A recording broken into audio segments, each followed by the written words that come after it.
So after Red Fox, on the seasonal cask calendar, we've got porter coming back. I know that's a bottle porter, but we haven't brewed the cask one yet.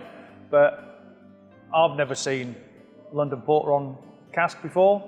It's a long time. Long time. So I am sure it's going to be very well received. We get lots of requests from Canberra festivals. Can you do as a Firkin Porter? Can you do as a Firkin Porter? So let's taste this bottle. It'll be very similar to the cask version. Yeah, I mean, I remember when we first brewed this, again, before my time as a head brewer.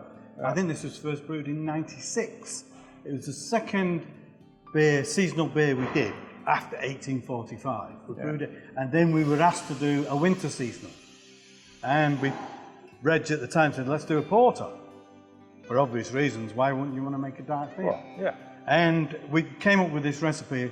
It's about 80% pale ale malt, 10% crystal, 10% brown malt, and just a little smidgen of chocolate to give it a darker colour. And 5.4, 5.5% alcohol. Nice, strongish beer, but very drinkable. Yeah. And it went down a storm in that first winter. And we occasionally brewed it ever since. And I'm glad to see it coming back. So I think you deserve a taste of it. Thank you. I think one of the great things about brewing, it is a collaboration between everybody at Fuller's. Yeah. So for instance, you know, we talked about the other beers. I had a big influence on the making of porter and Red Fox and beers like that with Reg. And again, in my time, Derek and Georgina and yourselves have taken our beers and made them, put your stamp on them as well. Yeah. What I always get with this, coffee. Coffee. Yeah. When you brew it, it smells like coffee all round Chiswick, which I think is a great thing for the people of Chiswick. It covers up the smell of the busiest roundabout in Europe. So the colours are a little bit lighter than Black Cab, although looking like this, it's a bit difficult to If you tell. hold it against the light, you can sort of see like a deep ruby red colour. Yeah.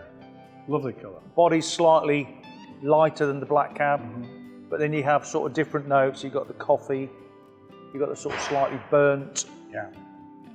So. And I think as well, when we get it on draft, you'll have a little bit less CO2 on the cask. The typical cask porter. And I think, again, if you look at some of the craft beer market, they do like a porter and they like a stout. Yeah. You see them quite often at the bar. Well, London is home of the porter, isn't it? Home of the porter, yeah. That's how it got its name. Cheers. Cheers. Good beer, guy.